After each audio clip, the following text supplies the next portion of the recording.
बहुत बहुत स्वागत है हसनैन साहब। हमारे साथ डॉक्टर एम प्रभाकर।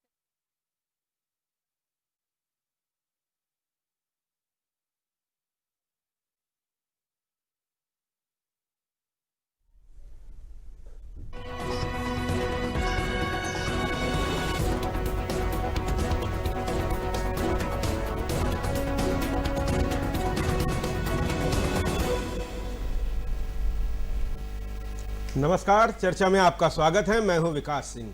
3 दशक बाद आई राष्ट्रीय शिक्षा नीति से देश में शिक्षा व्यवस्था में बड़े बदलाव आएंगे। बच्चों का परीक्षा बोझ कम होगा। इसके साथ ही रट्टा मार पढ़ाई की जगह सीखने और आकलन करने पर ज्यादा जोर होगा। देश में 34 साल बाद नई शिक्षा नीति आई है, जिससे शिक्षा के क्षेत्र में बड़े सुधार होंगे। सबसे पहले अगर बात की जाए तो स्कूलों के मूलभूत ढांचे में एक बड़ा परिवर्तन किया गया है। 10+2 पर आधारित हमारी स्कूली शिक्षा प्रणाली को 5+3+3+4 के रूप में बदल दिया गया है। इसमें पहले 5 वर्ष अर्ली स्कूलिंग को होंगे। इसे अर्ली चाइल्डहुड पॉलिसी का नाम दिया गया है। वर्तमान में 3 से 5 वर्ष के बच्चे 10+2 वाले शिक्षा प्रणाली में शामिल नहीं है। 5 या 6 वर्ष के बच्चों का प्रवेश प्राथमिक शिक्षा कक्षा 1 में प्रवेश दिया जाता है। इस व्यवस्था से इस ढांचे को और मजबूत किया जाएगा। इसी तरह शिक्षा के अधिकार का दायरा बढ़ाया गया है। पहले 6 से 14 साल के बच्चों के लिए यह था, जो बढ़ाकर 3 से 18 साल के बच्चों के लिए हो गया है। प्राथमिक, माध्यमिक और उत्तर माध्यमिक शिक्षा अनिवार्य हो गई है। सरकार ने इसके साथ ही स्कूली शिक्षा में 2030 तक नामांकन अनुपात 100% और उच्च शिक्षा में इसे 50% करने का लक्ष्य रखा है। 9वीं से 12वीं तक की पढ़ाई बोर्ड आधारित होगी, लेकिन इसे खासा सरल नई शिक्षा नीति में बनाया गया है। बच्चों की शिक्षा में प्रयोगात्मक शिक्षा पर बल दिया गया है। जो शिक्षा का माध्यम है उसमें ये लिखा है कि जहाँ तक पॉसिबिलिटी हो वहाँ तक 5वीं कक्षा तक मातृभाषा या नहीं तो क्षेत्रीय भाषा हो या घर की जो भाषा बोली जाती है उसमें पढ़ाया जाए, और हो सके तो 8वीं तक पढ़ाया जाए और उसके आगे भी पढ़ाया जाए जहाँ पॉसिबल हो। ये एक होलिस्टिक रिपोर्ट कार्ड की बात हो रही है। इसमें 3 तरह के मूल्यांकन होंगे। एक तो खुद बच्चा अपना मूल्यांकन करेगा, दूसरा सहपाठी जो उसके हैं वो उसका मूल्यांकन करेंगे, और तीसरा उसके शिक्षक उसका मूल्यांकन करेंगे। जी, जो न्यू पॉलिसी आ रही है वो लार्ज स्केल डेवलपमेंट में हेल्प करेगी। बच्चे जो हैं वो थोड़ा ब्रॉडली सोचने में उनको हेल्प करेगा। सिर्फ छोटे ही बच्चों को नहीं, ये बड़े लोगों को भी हेल्पफुल है।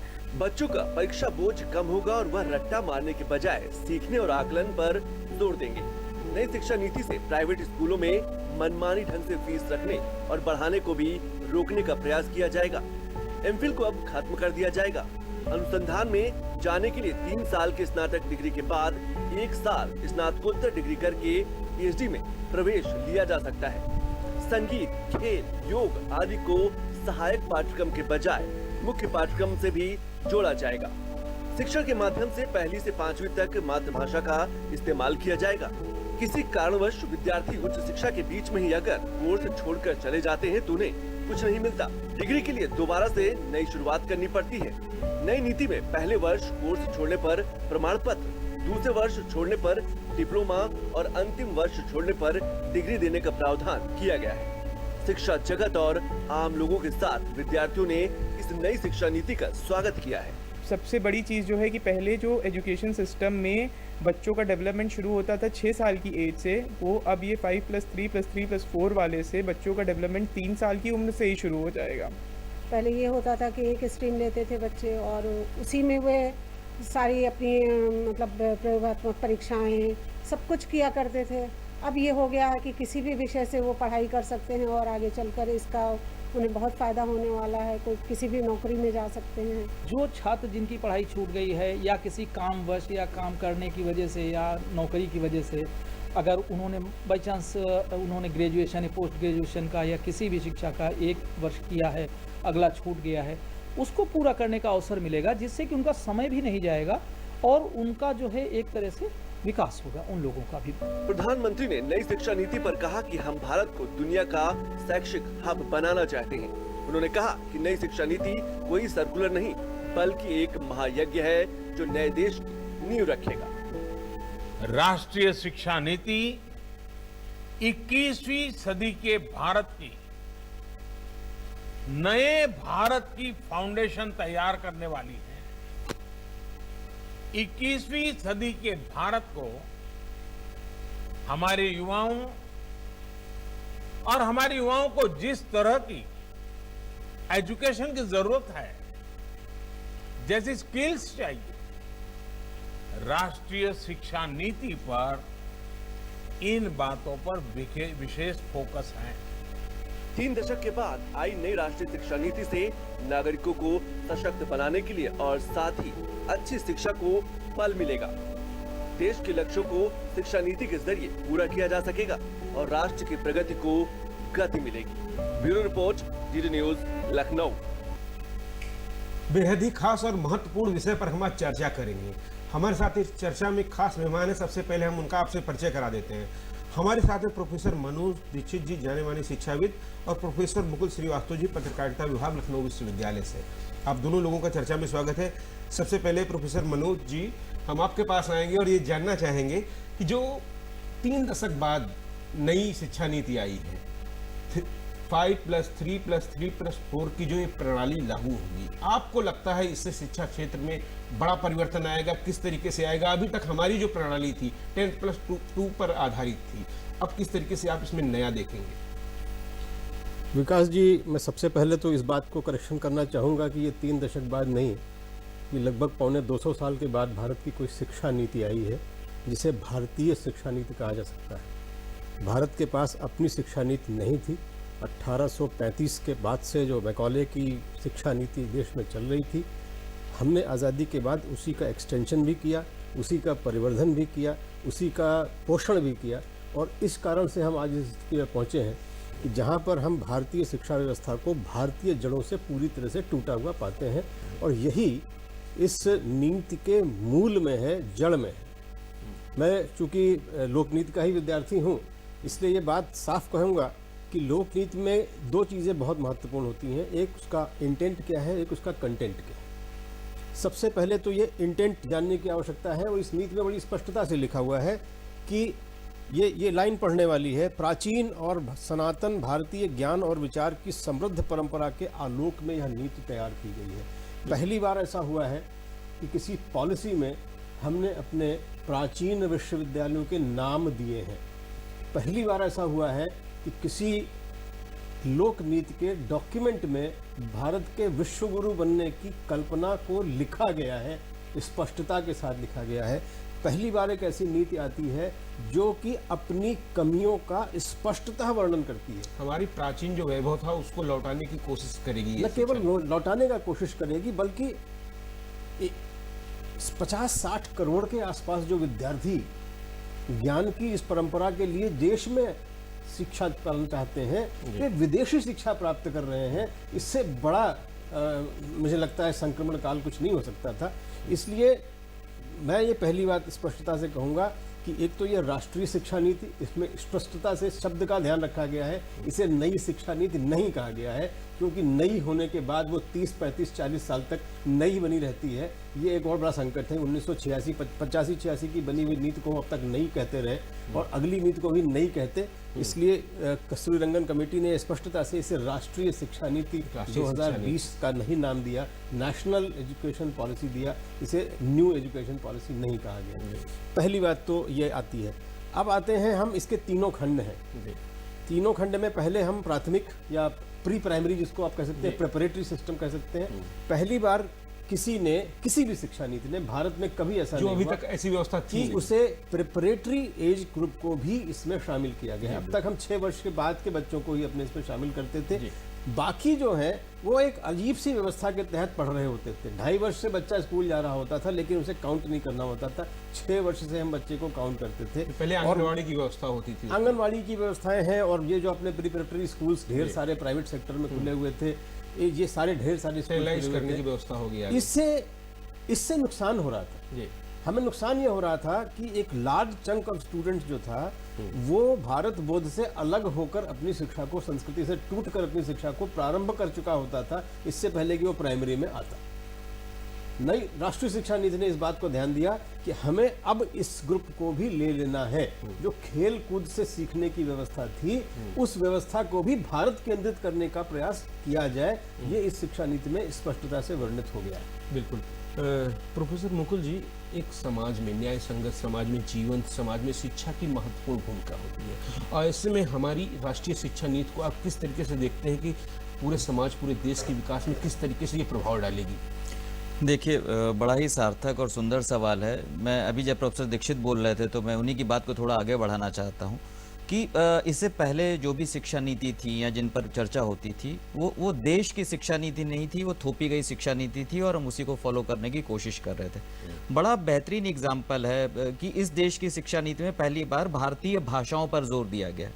अगर हम चीन या जापान का उदाहरण लें कि जिन्होंने शिक्षा के क्षेत्र में और अपने नवाचार, नवोन्मेष से दुनिया को दिखाया है कि उनके विद्यार्थी क्या कर सकते हैं, उन्होंने अपनी भाषाओं में कर दिखाया और अंग्रेजी पर निर्भरता कम की है। वो चाहे मैंडारिन की बात हो, चाहे जापानीज की बात हो।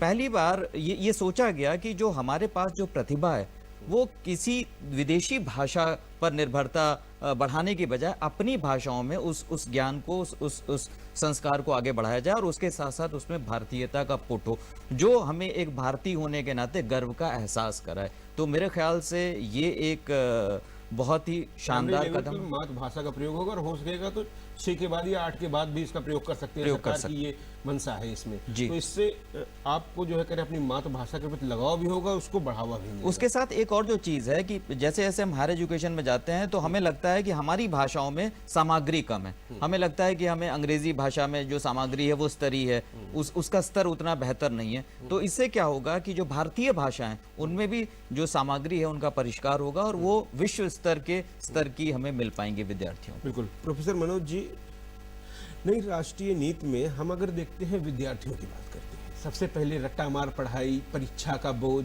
ढेर सारी चीजें थी जिसमें छात्र तनाव में रहता था। इसको कम करने की कोशिश की गई है। अब उसको प्रयोगात्मक परीक्षाओं पर ज्यादा रहेगा, सीखने और आकलन करने पर ज्यादा जोर दिया जाएगा और जो रट्टामार पढ़ाई थी उससे कहीं कुछ छुटकारा मिलेगा। आप किस तरह से देखते हैं इसे? निश्चित रूप से मैं इसको इस तरह से कहता हूं कि भारत की जो ज्ञान परंपरा थी वो वर्टिकल्स में चलती थी, वो ज्ञान के क्षेत्रों में चलती थी। मैकॉले की जो शिक्षा व्यवस्था थी वो हॉरिजॉन्टल चलती थी, लेयरिंग में चलती थी। बच्चे को, हमारी भारतीय परंपरा ये हुआ करती थी कि ज्ञान आपके अंदर है, आचार्य आपके ज्ञान को बाहर निकाल देता है, ये उसका कार्य है। आपकी क्षमता भर आपका ज्ञान आपसे बाहर आ जाए, ये समाज के लिए आवश्यक होता था। इसे हम भारतीय परंपरा कहते थे।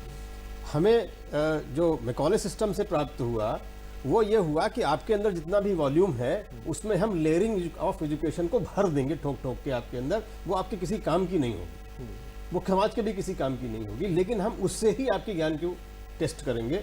ऐसी व्यवस्था बनी हुई थी। इसलिए पूरी तरह से नवाचार के क्षेत्र में यह देश पीछे होता गया है। कोई आश्चर्य की बात नहीं है। मैं आपको कुछ उदाहरण और दूंगा। मुकुल जी ने बहुत अच्छी बात कही थी कि 2 देशों का एग्जाम्पल दिया, मैं आपको 10 देशों का एग्जाम्पल दे सकता हूँ। आप दुनिया के 10 विकसित देशों का नाम ले दिए, उसमें से एक के अलावा कोई भी ऐसा नहीं है जो कि अंग्रेजी पर आधारित हो। लेकिन ये 10 के 10 देश ऐसे हैं जो अपनी निज भाषा पर आधारित है। वह अंग्रेजी भी उसकी अपनी ही भाषा है, इसलिए वो अंग्रेजी पर आधारित है। लेकिन बाकी 9 देश अपनी अपनी भाषाओं के साथ विकसित होते हुए इस मुकाम तक पहुंच गए हैं कि आज दुनिया उसका लोहा मानती है। सबसे अच्छा उदाहरण होगा कोरिया का, जो 60 वर्ष पहले, यानी हमसे बाद में वो विकसित होना शुरू हुआ। 60 वर्ष की केवल उसकी विकास यात्रा है और आज पूरी दुनिया उनके ज्ञान का लोहा मानती है और वे अंग्रेजी बिल्कुल नहीं जानते।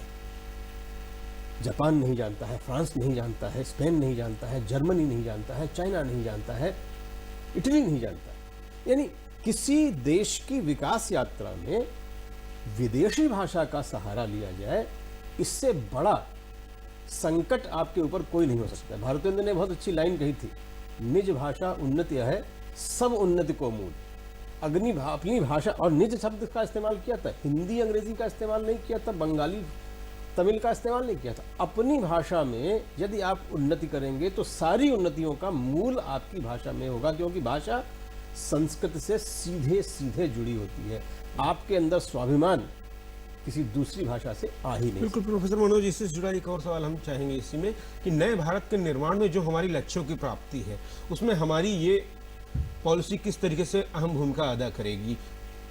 देखिए, बहुत इस पॉलिसी की जो बहुत सारी अच्छाइयाँ हैं, उनमें से एक अच्छाई ये है कि इसे बहुत मेहनत के साथ बनाया गया है। जितना समय इसको दिया गया था उससे 2.5 गुने से ज़्यादा लोगों के विचारों को शामिल किया गया, क्योंकि उन्होंने 2.5 लाख गांवों तक पहुंचकर इस पर विचार विमर्श किया।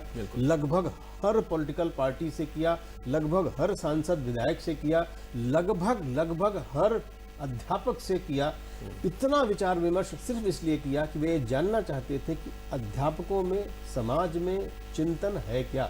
और सब जगह से ये चिंतन आया कि हम इस शिक्षा व्यवस्था से संतुष्ट नहीं हैं, हम इसके विक्टिम हैं, हम इसके बेनिफिशियरी नहीं हैं। वास्तव की स्थिति ये हो गई है। तो इसलिए केवल भाषा की बात, आप देखिए, इसी पॉलिसी के अंतर्गत नेशनल रिक्रूटमेंट एजेंसी का निर्माण किया गया। नेशनल रिक्रूटमेंट एजेंसी पहली बार 12 भाषाओं में टेस्ट लेगी। यानी आपको किसी एक भाषा विशेष के अंदर घुसकर उसको अडॉप्ट तो नहीं कर पाएंगे, हाँ रटकर किसी तरह से पास होकर एक विशिष्ट मानसिकता में जाकर आप देश की सेवा नहीं कर सकते हैं। देश के लिए चिंतन ही आपका नहीं हो सकता है और आपका अपना चिंतन भी समाप्त हो जाएगा। कोई आश्चर्य की बात नहीं है कि पिछले 70 सालों में हमारे पास कोई विज्ञान में उल्लेखनीय आविष्कार नहीं हुआ है। बिल्कुल। हम आएंगे मुकुल जी के पास। मुकुल जी, क्लास 6 के बाद से सीखने आकलन करने पर जोर दिया गया है। अप्रेंटिसशिप की बात कही गई है। बच्चे को वहीं से जिसमें रुचि हो वो कार्य देख सके और उसके साथ ही उसे विषय में बंधना नहीं है। खेल, योग और संगीत जैसे विषयों को मुख्य धारा में जोड़ने का प्रयास किया गया है। व्यक्तित्व विकास के रूप में आप किस तरीके से देखते हैं इसे? देखिए, ये बहुत ज़रूरी है। मतलब जब हम लोग स्कूल में जाते थे तो ज़्यादा जोर इस बात पर रहता था कि पढ़ो पढ़ो पढ़ो, सीखने पर जोर नहीं रहता था। और वो एक कहावत थी कि पढ़ोगे लिखोगे बनोगे नवाब, खेलोगे कूदोगे होगे खराब। हम लोग उस मानसिकता में पले बढ़े हैं और हमने ये जाना ही नहीं, मतलब जीवन सिर्फ किताबों में बिता दिया और अब लगता है कि ज़िंदगी तो छूट गई, हमने तो जीवन जिया ही नहीं। पर आज दुनिया बदल गई है, नई दुनिया की नई ज़रूरतें हैं, नए एहसास हैं और उन सब का ख्याल रखा गया है कि अगर आप पढ़ाई में अच्छे नहीं हैं तो इसका ये मतलब नहीं है कि आप एक ख़राब नागरिक हैं। आपकी संगीत में रुचि हो सकती है, आपकी खेलों में रुचि हो सकती है, आपकी कला में रुचि हो सकती है। और इस तरीके की अगर साहित्यिक अभिरुचि का विकास जिस समाज में ज़्यादा नहीं होगा वो समाज ज़्यादा लंबे समय तक नहीं टिक पाएगा। तो एक आदर्श समाज के लिए ये सारी चीज़ें ज़रूरी हैं। आने वाले वक्त में, इस वक्त भारत दुनिया का सबसे युवा देश है। ये युवा जिस रूप में आगे बढ़ेंगे उससे इस देश की दशा और दिशा तय होगी। और मुझे लगता है कि इस देश की दशा और दिशा इस नई शिक्षा नीति ने तय कर दी है कि हम सबसे बेहतर से कम पर समझौता नहीं करेंगे। एक और बड़ा लक्ष्य रखा है गवर्नमेंट ने कि 2030 तक एजुकेशन 100% की बात कही है, उच्च शिक्षा में 50% की बात कही, जो लगभग 27% है, 2 गुना करने की बात कही है। इसको देखते हैं, विकसित समाज के लिए हमको आगे बढ़ना है तो एजुकेशन कितनी ज़रूरी होगी, कितनी महत्वपूर्ण होगी। जब हमारा 100% हो जाएगा इंटर लेवल तक, 12वीं तक, तब एक अलग सोच होगी, अलग विचार होंगे, देश में जनरेट होंगे और युवा जो है कह रहे एक अलग नई विचारधारा से हम पूरी दुनिया में अपने आप को स्थापित कर सकेंगे। जी। तो इसमें आप क्या विचार हैं आपके? देखिए, पहले की जो पुरानी जो हमारी शिक्षा नीति चल रही थी उसमें स्किल पर या गुणों पर, कौशल पर जोर नहीं था। ज़रूरी नहीं। अभी क्या होता था, 12th पास करने के बाद हम इसलिए ग्रेजुएशन करते हैं क्योंकि हमारे पास कोई काम नहीं, कोई स्किल नहीं है। पर अब की ये जो शिक्षा नीति है तो पहली बात तो इससे अनावश्यक, जिसे बोलते हैं कि अगंभीर जो विद्यार्थी हैं वो यूनिवर्सिटीज़ और कॉलेजेस में नहीं पहुंचेंगे। आपका पढ़ाई में मन नहीं लग रहा है, बहुत अच्छी बात है, आपने ये कौशल अर्जित कर लिया है, व्यवसाय कीजिए, जो करना चाहते हैं वो कीजिए। तो जो शोध का स्तर है विश्वविद्यालयों में इससे ऑटोमेटिक बढ़ेगा, क्योंकि उच्च शिक्षा में वही लोग पहुंचेंगे जो सिर्फ डिग्रियां बटोरना नहीं चाहते हैं बल्कि शोध और नवाचार से इस समाज को, इस देश को कुछ देना चाहते हैं। तो इस मामले में एक बड़ा परिवर्तन आएगा। उच्च शिक्षा में किस तरीके से बदलाव देखते हैं कुछ उन छात्रों के लिए जिनकी पढ़ाई बीच में छूट जाती है किसी न किसी कारण से, उनको सर्टिफिकेट, डिप्लोमा और डिग्री की बात कही गई है। इसके साथ ही जो पढ़ाई अगर छात्र फिर से तैयारी करना चाहते हैं तो उनके साल नहीं बर्बाद होंगे। इससे छात्रों को, विद्यार्थियों को बड़ा लाभ मिलेगा। निश्चित रूप से विकास जी, थोड़ा सा सूत्र मुकुल जी की बात से भी लेना चाहूँगा। जो मिडिल लेवल एजुकेशन की जो बात कही गई है, सबसे ज़्यादा ड्रॉप आउट यहाँ है। हमारा GER, जिसको आपने अभी इंगित किया कि जो 50 लाने की बात चल रही है, 26.5% हमारा उत्तर प्रदेश में GER राष्ट्रीय स्तर के नीचे है। ये ध्यान रखिए कि पंजाब और उत्तर प्रदेश दो ऐसे हैं जो कि बिलो एवरेज GER के प्रदेश बन गए हैं दुर्भाग्य से। लेकिन ऐसा हुआ क्यों? ये GER बढ़ाने की समस्या क्यों आई है? 1824 में जो भारत लगभग 98% शिक्षित था, वो आज़ादी के स्ट्रोक में 16-17% रह गया। और आज़ादी के बाद से अब तक हम सारे प्रयासों के बाद भी साक्षरता की दर को बढ़ा पाए हैं, लेकिन शिक्षा के स्तर को नहीं बढ़ा पाए। दोनों में अंतर है। और GER बढ़ाने के जो घटने के पीछे कारण है वो ड्रॉप आउट्स है। उसके ऊपर आप सर्वे कर देख सकते हैं, बहुत सारे सर्वेज अवेलेबल हैं। कतिपय ग्रुप्स में ड्रॉप आउट बहुत तेज है। माइनॉरिटीज़ की जो ड्रॉप आउट है वो स्टार्कलिंगली बहुत ज़्यादा है ड्रॉप आउट। तो लेकिन ऐसा है क्यों?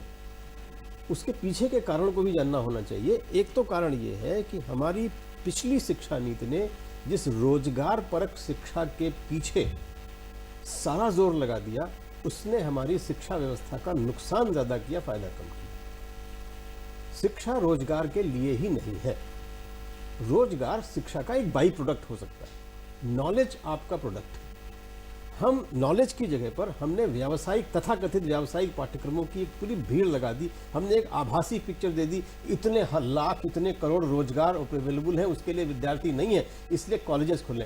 ढेर सारे मैनेजमेंट और बीटेक के कॉलेजेस खुल गए। आज उनकी क्या स्थिति है? वो बंद होने की कगार पर है, क्योंकि उनकी कोई मार्केट नहीं है और वो किसी और लायक बचे नहीं।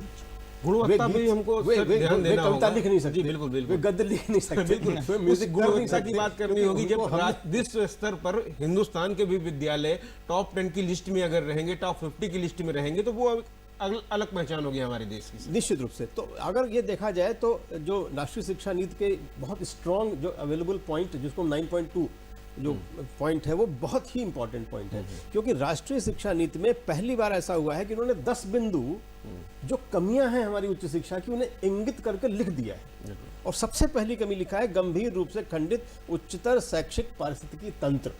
यानी हमारा इकोसिस्टम ही इस तरह फ्रैगमेंटेड और कंपार्टमेंटलाइज्ड है कि वह शिक्षित नहीं कर सकता है, वह खंडित कर सकता है आपको। आप माइक्रो लेवल के स्पेशलाइजेशन में चले गए, लेकिन आप मैक्रो दृष्टि आपकी समाप्त हो गई, आप व्यापक दृष्टि से अलग हट गए। यह शिक्षा नीति कोशिश कर रही है कि आप अपना विषय अवश्य पढ़ें, लेकिन बाकी विषयों के लिए आप परतंत्र होकर न पढ़ें, स्वतंत्र होकर पढ़ें। इसके अतिरिक्त और आपकी सूचनार्थ भारतीय शिक्षा परिषद का गठन हो चुका है, और उसके द्वारा भी जो भारत की पारंपरिक शिक्षा थी, जिसे गुरुकुल शिक्षा कह सकते हैं या पारंपरिक शिक्षा कह सकते हैं, पारंपरिक ज्ञान को भी हमने उस शिक्षा परिषद के माध्यम से स्टैंडर्डाइज किया जा रहा है, और उन्हें हम जबरदस्ती यहाँ लाकर पढ़ाने की कोशिश ना करें, इसका प्रयास भी जरूरी है। बहुत सारे व्यवसाय ऐसे हैं जिनके शिक्षा लिए प्रणाली होगी हमारी स्वतंत्र शिक्षा प्रणाली होनी चाहिए। हम ज्ञान पर आधारित हो, ना कि हम एक निश्चित प्रकार की शिक्षा प्रदान करने के उस व्यक्ति को अपने मूल से अलग कर दें और वो किसी और लायक भी न बचे। हमारे पास ऐसी फौज बन गई जिसे हम बेरोजगार कहते हैं। बिल्कुल। और एक बड़ी महत्वपूर्ण चीज़ है मुकुल जी कि इसमें शिक्षकों के जो पढ़ाते हैं हमारे शिक्षक, उनके लिए भी विशेष व्यवस्था की गई है। उनके शिक्षण किस तरीके से कराएं, उनके लिए भी पाठ्यक्रम तैयार किया जा रहा है। एक समानता आएगी उसके साथ साथ। बिल्कुल समानता आएगी। और उसके बाद जो सबसे बड़ी बात यह है कि आमतौर पर हमारे यहाँ पर जो धारणा है कि शिक्षक को सीखने की ज़रूरत नहीं, वो धारणा बदलेगी कि उसे भी लगातार अपने आप को नवाचारिता से जोड़ना होगा, नवोन्मेष करने होंगे और अपने आप को अपडेट रखना होगा।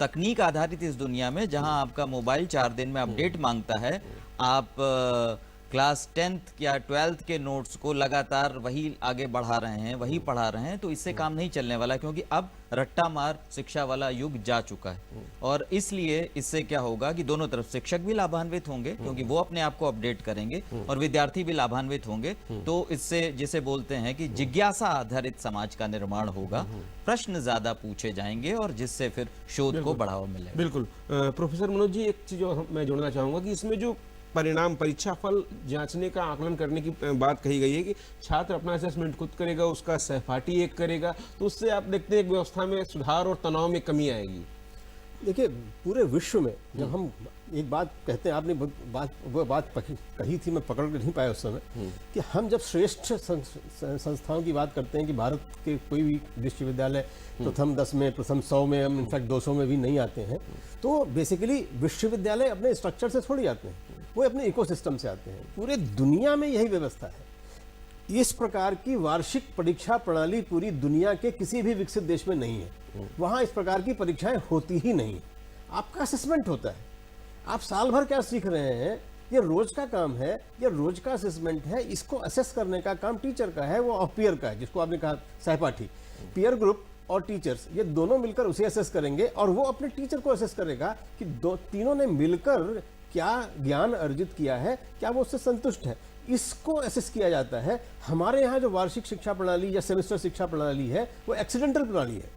वो एक दिन आप अगर सब क्वेश्चन जानते हुए तो आप बहुत अच्छे मार्क्स पा जाएंगे नॉलेज के बावजूद, और एक दिन आपको अगर वो एक क्वेश्चन नहीं आया तो आप नॉलेज के बावजूद फेल हो जाएंगे या कम अंक आ जाएंगे, और आपका सारा असेसमेंट उसी पर आधारित हो जाता है कि आपके कितने अंक आए हैं। ये अंक आधारित मूल्यांकन की व्यवस्था डेरिगेटरी व्यवस्था है, ये नेगेटिव व्यवस्था है, ये विश्व के किसी भी विकसित देश में नहीं है। ये मैं आपको बता सकता हूँ अपने अनुभव के आधार। बिल्कुल। मुकुल जी, एमफिल को खत्म कर दिया गया है और अब रिसर्च में जाने के लिए वो स्नातक के बाद जो है कि 1 साल के बाद जा सकेगा, तो बहुत इनोवेशन और रिसर्च में काफ़ी ज़्यादा महत्वपूर्ण रहेगा ये नई पॉलिसी। जी जी बिल्कुल, क्योंकि देखिए जब उसे शोध करना ही है तो जो बेहतर और व्यवस्थित तरीके से शोध किया जाए, उसको बढ़ावा दिया जाए। बनस्पत इसके की एक जिसे बोलते हैं कि शॉर्टकट दे दिया जाए, क्योंकि पोस्ट ग्रेजुएशन पर या परास्नातक पर डेजर्टेशन या लघु शोध प्रबंधों की वैसे भी जरूरत रहती है और वो होता ही रहता है।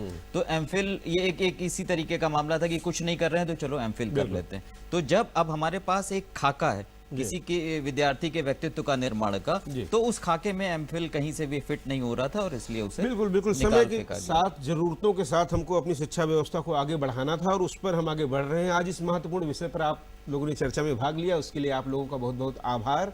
तो इसी उम्मीद के साथ कि आने वाले समय में नए भारत के निर्माण में नई शिक्षा प्रणाली नया रंग दिखाएगी, हम तेजी से अपने लक्ष्यों को प्राप्त करेंगे। आज के कार्यक्रम में बस इतना ही। नमस्कार।